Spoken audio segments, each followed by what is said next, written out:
Hi guys, welcome back to Lead Farmers Tactical. I'm Josh. Know we've been out of the loop for a little while.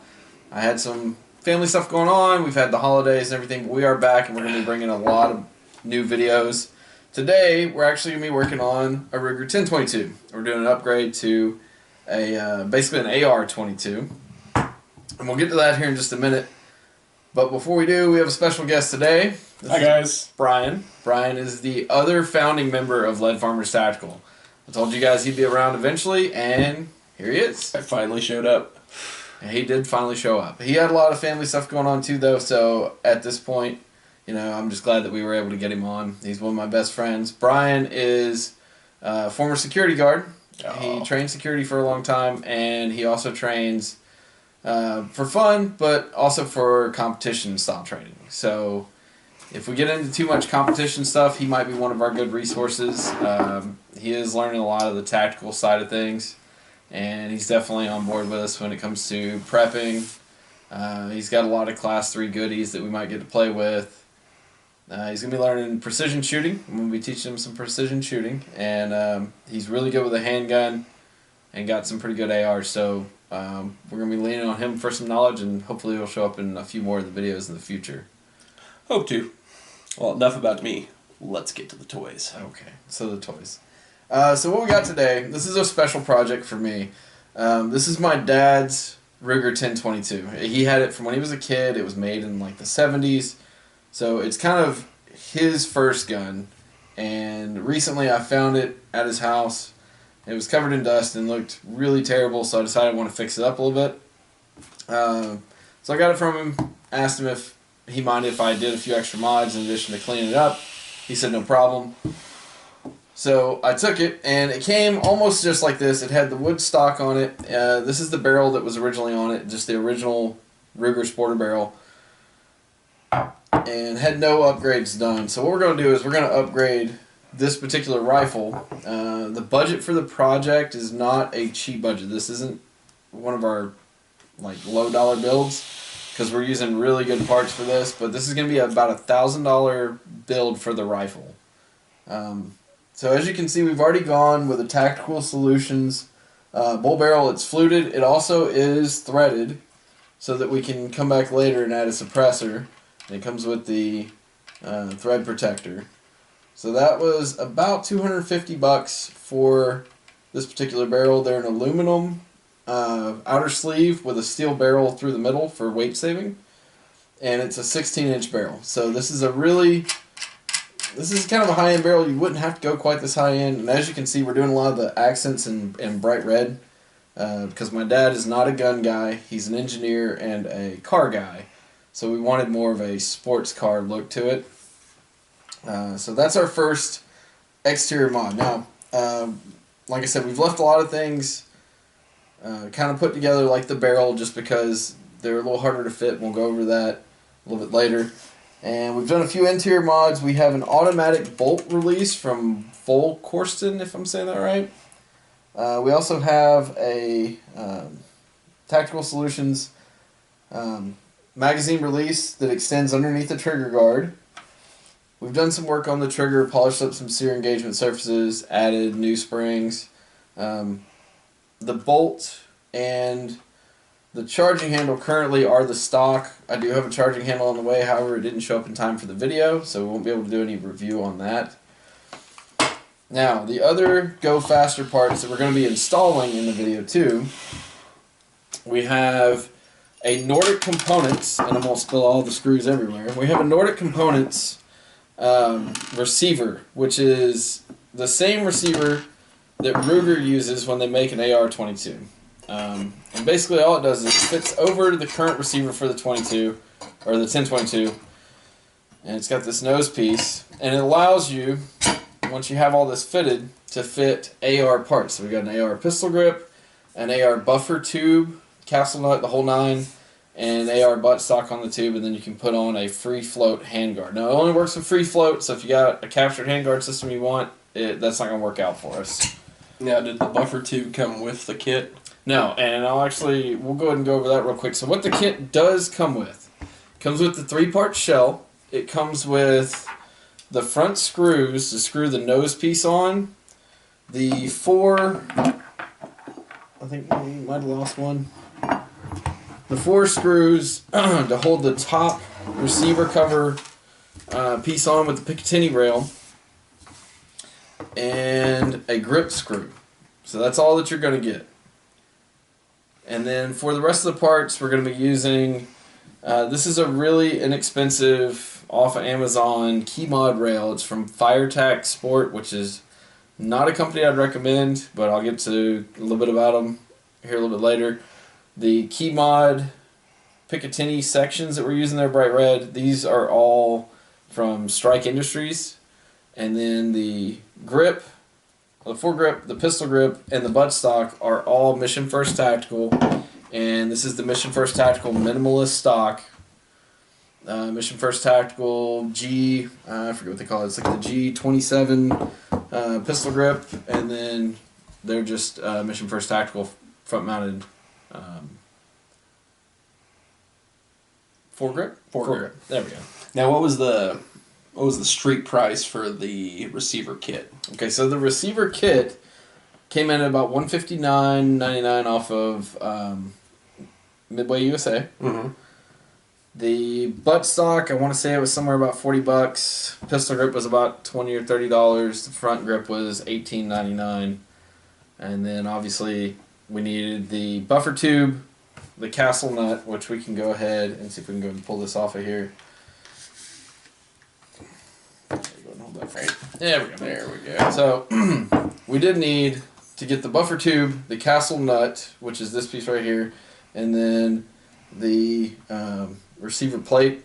You don't need any of the internals. You don't need the buffer and spring, obviously. Did you just go with a mil-spec receiver plate? Yeah, it's just a mil-spec tube. So that's what we used. I mean, it would obviously fit either one of them. If you wanted to use a commercial buttstock, you would just need a commercial tube. And if you wanted to build a pistol, you could actually do that. You would just need to put a pistol buffer on here. So any AR buffer that will just screw in here that doesn't require any additional mounting would work just fine. We did not stake the castle nut. I mean, it's just a 22, so we're not going to be worried about this thing rattling off like you would normally do on an AR. But it is a Parkerized steel. And it's a really nice kit. It locks it real solid. Oh, it also comes with, they didn't mention this, but it does come with this gap filler here, which goes in between the pistol grip and the trigger guard with a Ruger 1022, so it kind of fills that nasty hole right in the middle, and it's just... Yeah, I noticed that was the only rubber part that was part of it. The rest of this is really solid and has a good feel to it. Yeah, I mean, it looks... Especially when it's all put together. Just like an AR, as far as the feel of the metal. Now, as far as the parts go, Mission First Tactical parts, all of them, solid. I've got no complaints.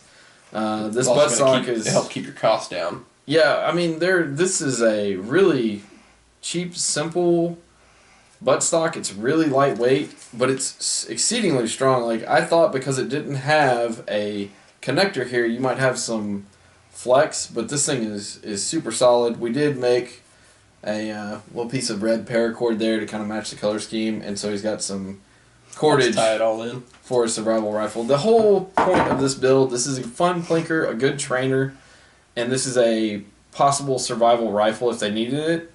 I know a lot of guys in the prepper community, they think a 1022 is the end-all, be-all like survival rifle or bug-out rifle. Definitely with the amount of ammo you can carry around. And that's what it come in at. I personally don't see it that way because I want something that's got a little more defensive power. Right. But for taking small game, you could pack thousands of rounds and only add a little bit of weight. I believe here in the U.S. at least, the 22 long rifle would be probably the most effective round in history, or at least had more use out of it than anything else. I don't want to say. I mean, it's a really well-rounded caliber, but if you hit one of those true, like, catastrophic situations, defending yourself from, like, other humans, 22 would not be the worst possible choice. Obviously, the worst possible choice is no weapon at all, but it definitely is not going to have the immediate stopping power that you're going to get out of a 308 or a 5.56 for takedown power unless you get a critical shot.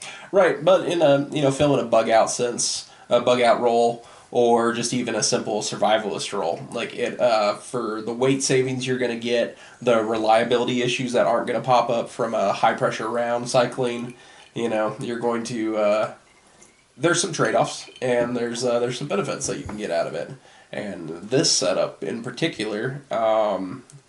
Helps negate a lot of the downsides to the original 1022 problem when carrying it around. I said problem. Platform. Yeah. I definitely agree. I think that with a few modifications, the 22 is not a bad survival rifle at all, and especially in a situation where encounters with other human beings might not be a big problem. The amount of ammunition you can carry with this for taking small game out in the woods is phenomenal. I mean, my AR, maybe a few hundred rounds that I could carry in a prepper situation and bug out situation. So that's a few hundred rounds, possibly take some medium game, maybe some large game if I'm getting really lucky. But small game, it's going to be a waste. I'm going to be wasting a lot of meat. With this thing, you could take squirrels and rabbits and small birds and shit all day for probably months off of one box. Yeah, off of one good 1,000 rounds of this stuff. I mean, so anyway, we're like I said, the idea is just giving him a good fun gun based on his original rifle, and something, since he's not a big gun guy, that will fill the role of him having a good survival gun in the house if he needs it. So the Mission First tactical parts, no complaints. They're all super solid, good grip. They have a really nice finish, which is kind of a small thing. The pad on this buttstock is a really good rubber. It's real dense, so I could see you using that for any kind of strike plate that you needed. And it's very, very comfortable. It could definitely hold up to a 5.56 application. Oh, yeah. I mean, that's what it's designed for. Yeah.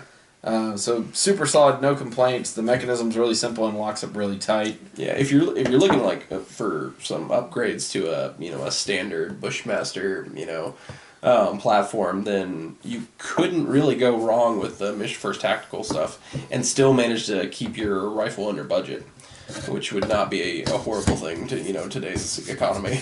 Yeah. But to be honest, guys, like I said, a lot of these parts are a little pricey, so you could go cheaper. You could go with standard grip or a standard free float rail and save some money. A lot of the money, though, is right here in this receiver and in that barrel. Yes. So moving on, as far as the main piece, the receiver, I mean, this is the bread and butter of this particular build. I really like Nordic Components receiver that they got here. Everything fit perfectly. Minor fitting needed on the receiver when I was originally test fitting everything. I had to sand a little bit, but everything fit together flawlessly. There's no rattle, no play. We'll show you that when we get the thing assembled. And that mostly is going to come from tolerances due to the finishes on both the receiver and the original receiver platform. Right, but I mean, it's really good machining on the part of Nordic Components. They did a great job. Oh, it's definitely quality. And it is a super quality. It's not heavier than it needs to be, but it is very, very solidly built. So fit, finish, everything's really good. I have one major complaint with this receiver, and it's right here. This top Picatinny rail, where everything else lines up almost perfectly with an AR. For some reason, this top Picatinny rail is about, what would you say, like 1.5 inches taller. Yeah, I mean, it's definitely a good 1/2 inch. I mean, I'll try and give you a quick view here of how much of a drop that is. That's almost a solid inch. And, I mean, if we were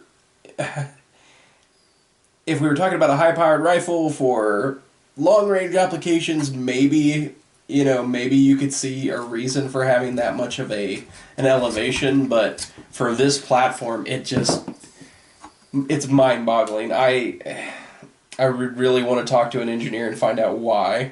Yeah, so we both looked at this. I cannot see a single reason why they needed to raise this rail. I actually tried to call Nordic Components on several occasions and couldn't get anybody in any of their departments, tech support or manufacturing, to find out why they decided they wanted this riser here when they could have very easily just cut the Picatinny rail off right here and dropped it down. This is actually supposed to be a same plane front handguard, like a monolithic handguard for an AR. So this rail is a good inch or so above where it would be on an AR, and it doesn't line up with the front handguard.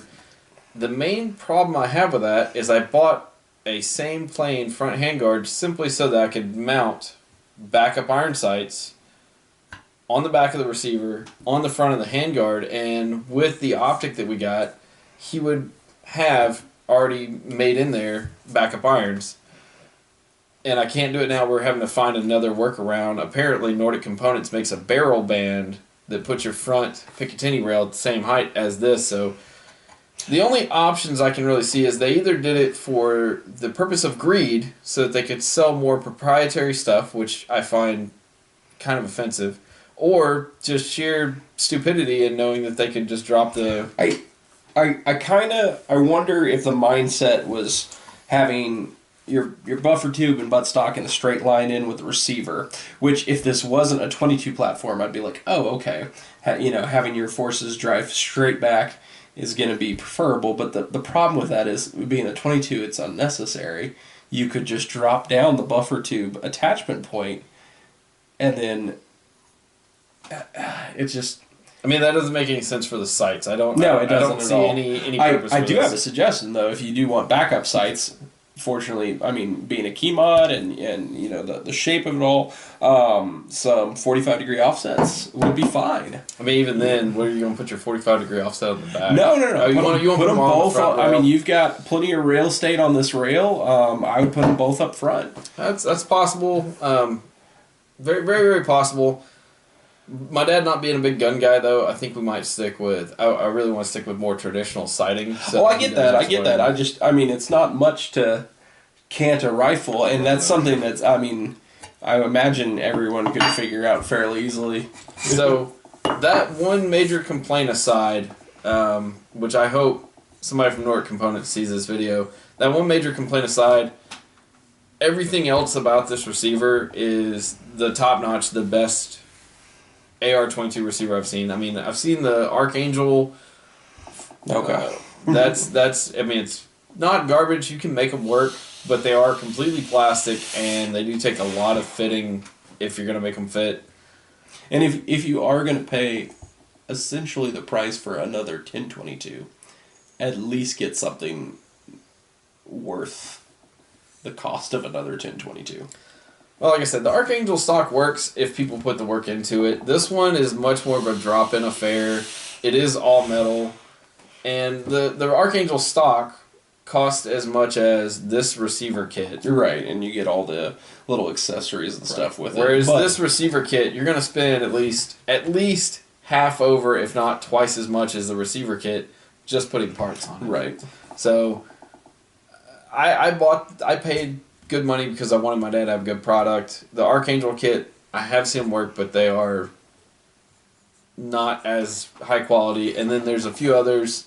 There's a couple others. I think Magpul's got their X22 stock. Is that what they're calling it now? It's the Hunter stock, but I want to say it's the 2200. I heard they announced they were going to be putting out the Hunter X stock in a 22. They have it on their website. I don't know if it's actually out for sale yet, but it's essentially just a scaled down model of the Hunter stock for the Remington 700 that's available right now, which I have on my bolt action, and I enjoy for the price. It's it's a decent upgrade. It falls into a niche between the base stocks and the low-end replacements up to, something in the handmade region that you're in with your bolt action. So yeah, and you're talking, I mean, the 1022 is a great platform because you have standard models like this, what he's talking about, which is more of a hunting style stock or target stock or something that you can set up on a bench. You've got AR stuff like the Archangel, like this Nordic Component. The other one, the Troy... All right, so we were talking about the different stocks for this thing. We stopped real quick and we went and looked up the Troy T22 TRX is the other AR style receiver, and it already has a handguard, it has a buttstock and a pistol grip, and they were running $300, right? It was like $279 or something like that. So they were. It's gonna be a very similar once you get it all done. $350. Yeah. Off of Midway USA. So it's still. I mean, you could probably throw that on there and be a little bit cheaper than what I went in, or a little bit cheaper than what you could go in, but you won't have the modularity. So that's what I was really looking for, was the modularity. But like I said, Nordic components, no complaints except for that top rail. Moving to the front handguard. Okay, so this is a Amazon special because I mean it was about $60 or $70, so not a super high end key mod rail. It has key mod on the at the 9, 6, and 3 o'clock. And then it has the slots that you could actually mount in with the old school if you wanted to. And then the top Picatinny rail. They're T-marked. The key mod section seemed to work pretty well. I mean, it's real solid. It's fairly well machined. It comes with its own free float nut and the screws and mounting hardware and everything. And it actually comes with, I think it had 6 or 7 different... Either 6 or 9, I can't remember, Picatinny sections that fit the key mod, because they were almost continuous rails when I got it.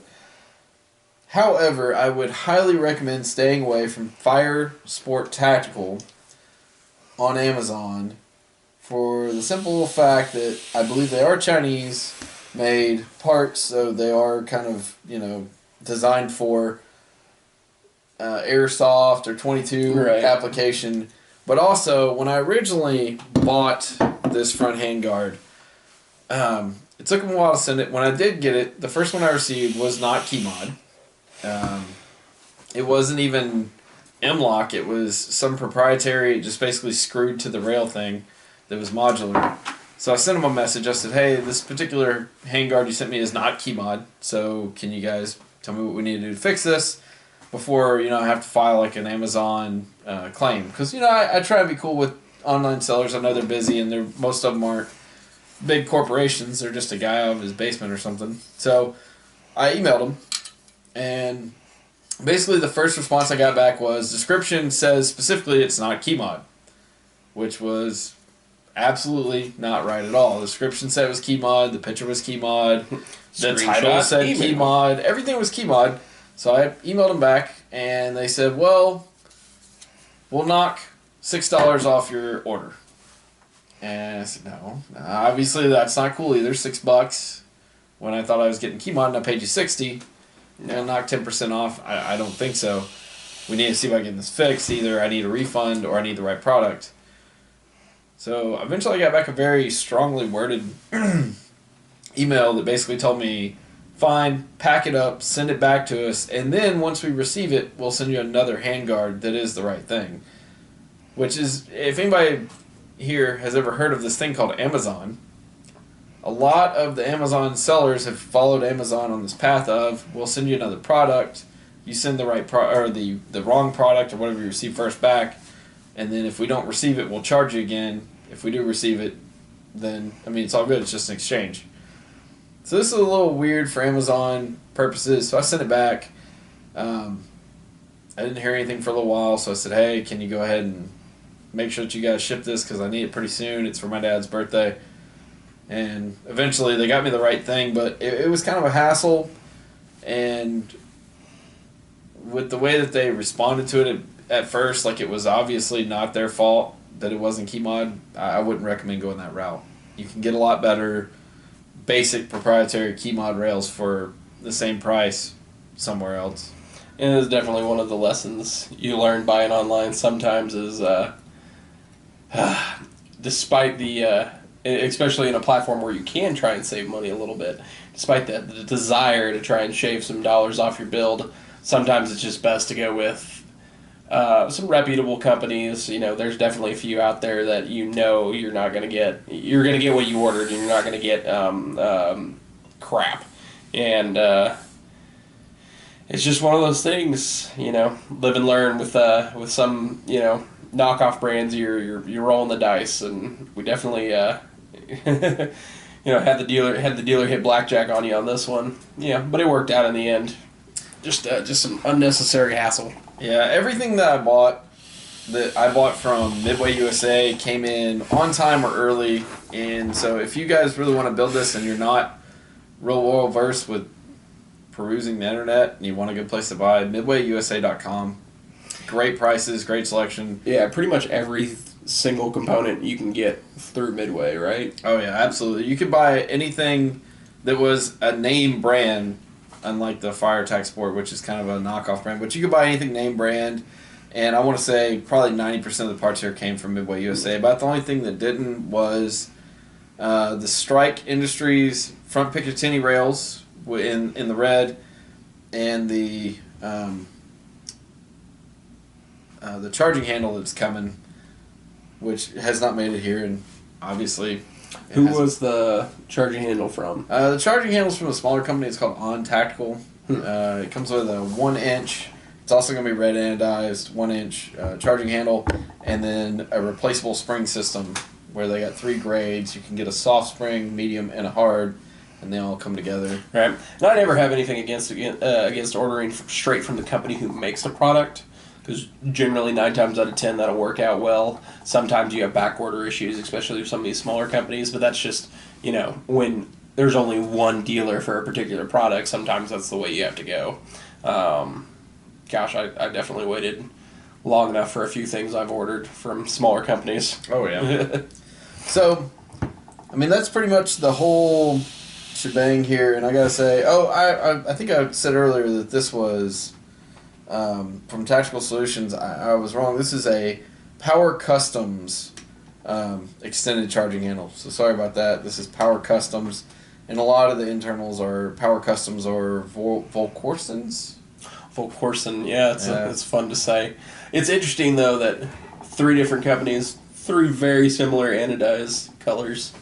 I mean, you could notice there's a little bit difference from the, Strike Industries pieces and the barrel, but the barrel and the mag release, the extended mag release handle, are very similar in color. Yeah.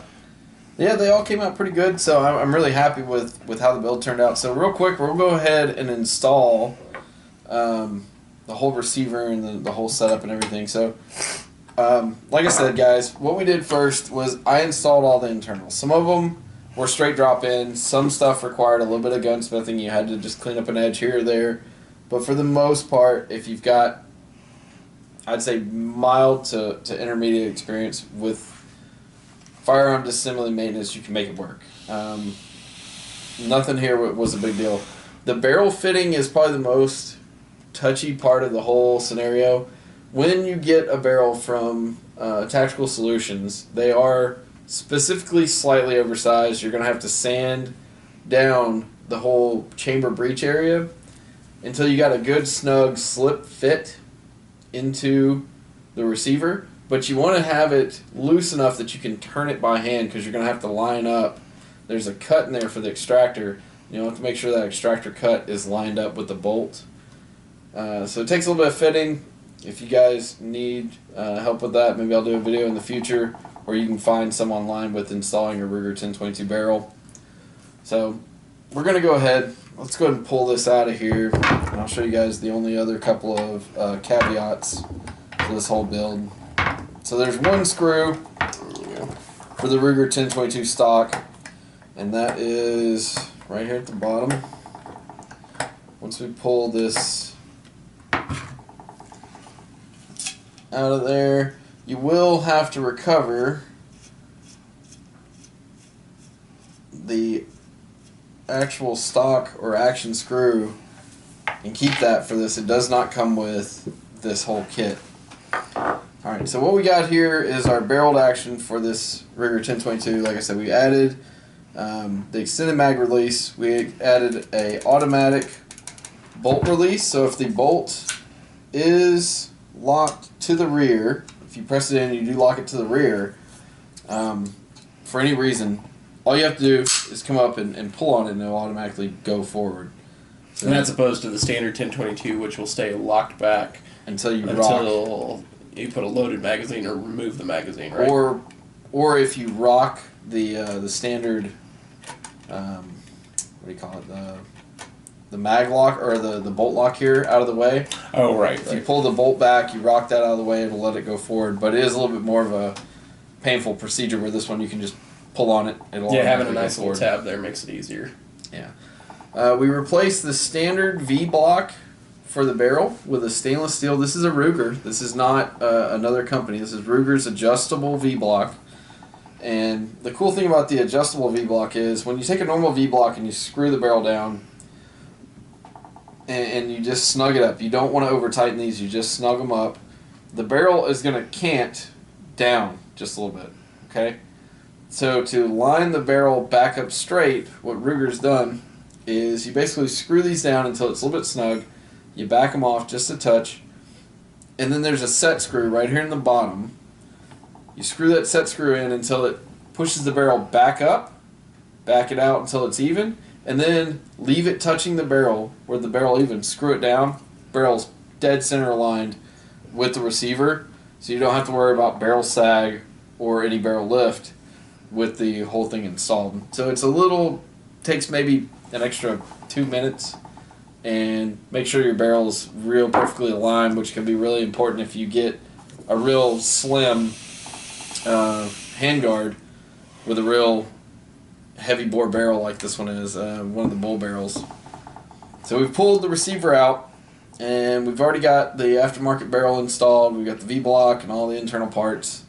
So the installation for the Nordic components is real simple. You will have to have the safety in the middle like you do when you put in any Ruger 1022 stock. And then you just slide it in here. There we go. Make sure all the pins and everything are in the right place. Stand this up where I can see it. There we go. So we've got it dropped in there. So at this point, what you're going to have to do is take this action screw. Goes in right here. And we just need to line it up. There we go. Line it up and screw it down. And just seeing where the receiver lines up now without that top piece in there, it just really shows like there was no reason to have that riser for the top rail. No, I mean, like I said, that was either just a complete like idiot moment oversight with their manufacturing, or it was specifically done so that you'd have to buy proprietary stuff from. I mean, maybe they just thought it looked cool. I mean, still, they made it. They sell it as an AR22, right? A training rifle that you can match up your 22 or your actual AR parts to, and have a rifle to go train for cheaper.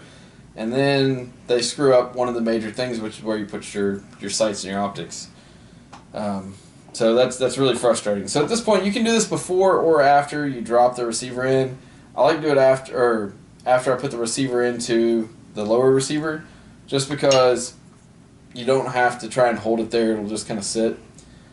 So you put this top Picatinny rail piece on. They've got these small little Allen screws that you have to try and drop in, which this is the other humongous pain in the butt about having this proprietary rail system here, is trying to get these screws in. There we go, there's one. And let's go ahead and drop in the one in the back, just to see if we can make this thing fit.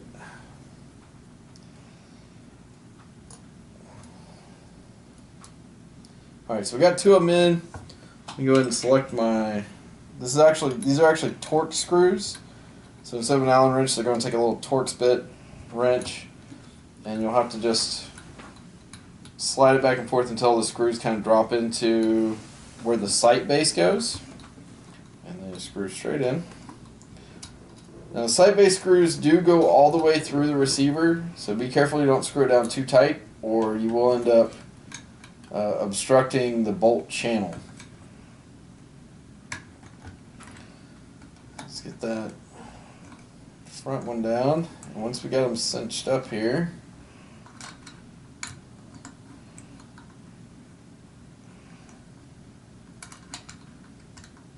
Now, long term, or would adding Loctite or even nail polish be something you would do with those screws, or do you think once they're in there, they're going to be fairly snug?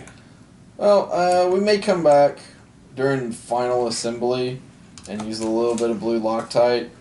However, when it comes to a 22, Yeah.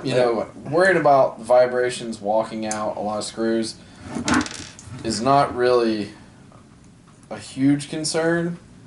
If you are one of those people that gets a little anal retentive about assembling a weapon like I do, then blue Loctite. Something that's removable. Nail polish would probably be just fine, actually. Right. Um, I was just, normal usage, probably not a big deal. Something like this, in my mind, fills a plinker roll, and I see you go, burning through those BX25s pretty quickly. oh yeah. Like I said, even then, the type of harmonics and like vibrations, concussion that you're going to get on this is probably not going to back out some basic sight rail screws. And most people on the sight rail in their Ruger 1022, they're not held in there with any type of thread lock or anything like that. Right. Plus, with the thread locker, you do run the risk of having it run down into the actual action and causing friction in places where it really shouldn't be. So we just got those finger tight. So there is two parts of the receiver put together. So at this point, we just went ahead and left the AR barrel nut on the nose cone for the Nordic Components cover here, and it just slides over the barrel. Keep from skinning it up here.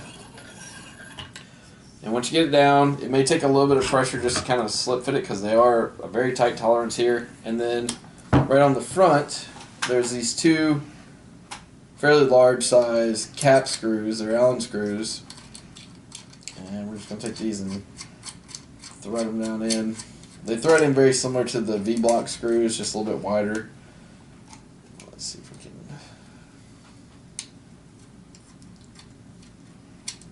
Alright. Once we got these started. And guys, this is a 1022, so I know that we're all used to working on bigger rifles, generally, that require a lot of torque and tension to make sure things don't rattle apart or things don't come off. This is not that. So just hand tight, finger tight on most things, and you're plenty good to go. I mean, this, I don't feel like any of this Nordic Component stuff is going to strip, but there's no sense in pushing it to that limit. So if you guys put one of these together, you don't have to muscle down on it. Most of this stuff does not require vice work. So, don't manhandle it too terribly much. So we've got our pre-assembled front handguard here. And this is a pretty simple ordeal. This one just slides over. It's got bunches of little screw holes in it. So we're just going to slide it over, line it up, vertically and horizontally so that it matches the top rail here. And looks like we're there for the most part. Yeah, this thing did come with some spacers here that you can put underneath your barrel nut if you need to realign some of the holes. So I don't think that's going to be a major concern at this point. If I have to come back and add something here and I find out that the sights are misaligned or something, then we'll revisit that particular issue. You also are not going to have to torque your barrel nut to the 30 some odd foot-pounds like you would on a 22 or a AR, because it's not actually holding the barrel in. Barrel nut on this is strictly for the handguard, and that's it. So don't start breaking out your torque wrenches. Just tighten it down to where you've got it good and tight with a standard AR barrel wrench or something, and you're good to go. Yeah, I think the only proprietary tool, or not proprietary, but specialized tool you're going to need is that castle nut wrench, pretty much, right? Well, and even that, to a point, you could probably get away with. Specialized tools that you'll need outside of Allen wrenches and Torx wrenches and a single flat bladed screwdriver for this is really going to be a AR buttstock wrench, which is pretty basic spanner wrench thing. You can probably get a set of spanner wrenches and find one that works. And also, whatever type of wrench your barrel nut takes.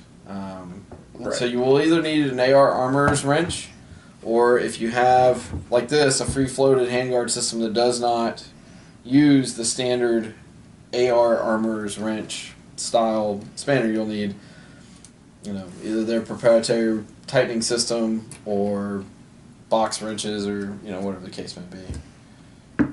So let's go ahead and get this finished up on here. All right.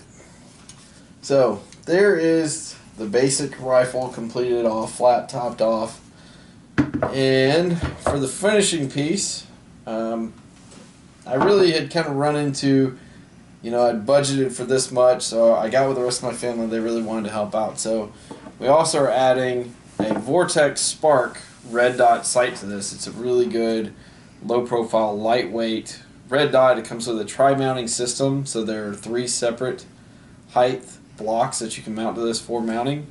And I think that came in at $199.99 for that optic. It does use little watch batteries instead of like the CR122s or CR123s. Right. And Vortex, a fairly new player into the game over the last couple of years, but has really made some strides, especially in the high-end market. The Spark, the first couple generations were kind of hit or miss. You'd either get a good one or you wouldn't. But their no questions asked, no bullshit warranty is kind of right up there with the best in the market right now. So yeah, I mean, I've heard some questions about their glass quality as far as like where does it come from, because everybody wants glass from like Japan, right? And they say it's Chinese glass, but I'll tell you, man, the Vortex Viper PST first focal plane is what I have on my long range precision rifle. And while it's not as clear as a Schmidt and Bender, right, it is definitely a very usable piece of glass out to and a little past 1,000, probably 1,500 yards. And I didn't pay $8,000 right for a piece of glass. If your budget is right around $1,000 for an optic, you're going to get a lot more than you're going to spend going with Vortex. And if something ever does happen, you get another one. Right. They are definitely a no bullshit warranty, and they'll replace it almost for any reason other than you smashed it with a hammer to make them replace it. Really solid little optic. It feels real high quality. There's nothing I can complain about. It feels a lot like an aim point. Yeah, size-wise kind of fits in between, some of the high-end micro aim points like the, the T1 and the H1 or T2, H2, and then the slightly larger, Comp M3, Comp M4, Aimpoint Pro. What's the new one they just replaced the Pro with? I don't know. I remember having an aim point on my patrol rifle when I was in the military, and we just called them the PRO. They were patrol rifle optics. Yeah. Or a CQB sights or something like that. Yeah, there's a new one that replaced the Pro, which was the basic civilian model, and it's right around the same price, if not maybe a little bit cheaper, because I think the Pro was like $409. I'm not sure what the new one is called. I'll look it up here in a minute. But this one, for $199, you're getting definitely not the same battery life as an aim point, but you're getting a lot of the same functionality as you're gonna get the same use out of it as some of the micros with just a slightly bigger platform. Well, I think they're calling this a 4MOA dot, if I'm not mistaken. Right, and that's gonna be right up there with one of the comps. Right. So this is a 4MOA dot. It's if I'm not mistaken, 8-way brightness adjustable. It's real quick, easy on. All you gotta do is tap the up arrow one time. If you press and hold the up adjustment, it'll turn it off. All the caps are pretty solid. These don't feel like they would break off too easy unless you were just trying to snap them off. All of the adjustment caps and the battery cap are held on with little steel cabling, so that's a really nice touch. And the machined Base here is real solid. They've got some cutouts to save a little bit of weight, but I mean this is a super solid little piece of gear. So we'll go ahead, and I think I had a T-mark so that it was coming right over. It looks like the new one is the ACO, the aim point carbine optic instead of patrol rifle optic. Essentially just the newer model for about $10 less. Words and names, huh? Words and names. So for about $1,000, we took a really solid, what do they run, like $200 for one of these rifles? Yeah, some $200 to $250 for, you know, some of the higher end models. We turned a $200 just plinking rifle into a very viable survival rifle that has some really nice flair to it, and that's counting the optic. So we're about $1,000 with the optic, I would say, because we were coming in about $260, $270 for the barrel, $159 for the receiver set. This was about another $60 worth of parts and everything for the buttstock. About 20 or 30 here. About 20 here. The Picatinny rail sections, since there were 3 sections I bought, that came out to about $70. So there's almost $100 right there in just the key mod rail sections because I wanted that little extra flair for my dad's birthday gun. And then, there was a couple $100 worth of internal parts and machining that had to be done. Yeah, and when you're doing a custom build, especially for a family member or even for yourself, you know, that those little bit of touches that make it yours, you know, this wasn't a pure budget build by far. Right. No, absolutely not. I wouldn't have spent this much building this rifle for myself. Right. On any day because I'm a cheapskate when it comes to my particular survival stuff. I buy good quality, but I'm not spending more than I have to on anything. I mean, if we just wanted a budget 1022, we could have. there's a lot of different routes we could have taken. However, if you do want to build a super solid 1022, I mean, the Nordic Components receiver is fantastic.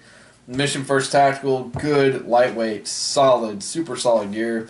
And the Tactical Solutions barrel is probably one of the best ones available for the Ruger 1022, I would say. And Vortex, great optics at a really reasonable price across the spectrum of red dots. If you get into like AR style short range, designated marksman style stuff, all the way up to fairly long range. You can go all the way up to the Razor series, which is their I think they just came out with the Razor HD2s, right. Which I mean you're pushing $2,000. And it's gonna be right up there with the best quality glass you can find. Yeah, you're probably not gonna touch arguably, probably not gonna touch like Schmidt and Bender, but you're gonna be getting a lot closer than most other brands for $2,000. You'll be in the, you know, the high end Night Force, the U.S. optics, you know, kind of like plain, but there's you can't go wrong with Vortex. They're definitely an impressive new player in that field, and one that is affordable. You can go all the way down to, what is it, the Diamondbacks, sub $200. You know, something to go on your hunting rifle. You know, and you're looking at an optic that will hold 0 every year when you go out. You know, first day of deer season. Yeah, I have never had a 0 problem on my precision rifle, and it is it's basically an overpowered 300 Win Mag. Right. I mean, a highly overpowered 300. A lot of force coming back on that, and that optic holds up all day long. So, like I said, guys, this was a really fun build. It was for my dad, so... but going forward into the new year, guy, I mean, happy 2016 to everybody. Fuck 2015. Yeah, fuck 2015. Can we say that? Yeah, you can say that. You can say that. This is a channel run by a veteran. I don't give a shit. Yeah, I'm pretty sure YouTube that won't censor us. Right. If they even know who we are. Yeah, maybe one day. But stay tuned because we are going to come back strong. We're going to be doing the videos on the bug out bags. I'm going to finish out that series. We're going to do some everyday carry stuff. Brian should do a 5.56 upper build here soon, sometime in the next couple months. When we come back to do the update on this, we'll throw one of the suppressors on it, take it out of the range, do a little test run if we get the opportunity. Yeah, I was gonna say Brian's probably gonna bring in some of his Class 3 stuff, and we'll do some reviews of some potential Silencer Co. Gear. We'll look at some short barrel builds. We'll go over some differences in competition versus tactical building, and what type of gear you'll need, and we'll also go over just the differences between what he chooses. Two different mindsets. Right, two different mindsets, and hopefully we'll have him on a lot more so we can do a lot more videos to kind of get a well-rounded base for you guys. So we really appreciate you sticking around. Guys, over 7,500 views in the last 6 months on the 5 or 6 videos we've got up so far. Only 4,000 of that was my mom. Thank you guys so much. That's really awesome. I noticed that you guys were really into the AR video, which apparently was 6,000 views of it. So we will. That's what you guys want. We're definitely going to be spending a lot of time focusing on the AR platform and on guns in general. So give you guys exactly what you're looking for. We're going to do some videos for us, the bug out stuff, some camping, some backpacking. Some just basically decking off the range when we feel like it. Because it's my channel and it's his channel and we can do what we want. And if you guys don't want to watch those videos, you don't have to. Nobody's going to make you. But we really do appreciate the support, guys. I think we're nearing 100 subs. And if you guys can like, comment, subscribe. Here you can go to the Facebook. The Facebook is facebook.com/Lead Farmers Tactical. And any support at all is greatly appreciated. I think that's about it. You got anything that you want going forward? Nothing else. All right, guys. Well, that's it for us. Like I said, like, comment, subscribe. Leave anything down there. I'll definitely make sure I answer you guys. Remember, knowing is half the battle. The other half is violence. Shut up and sit down.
Shut up and sit down.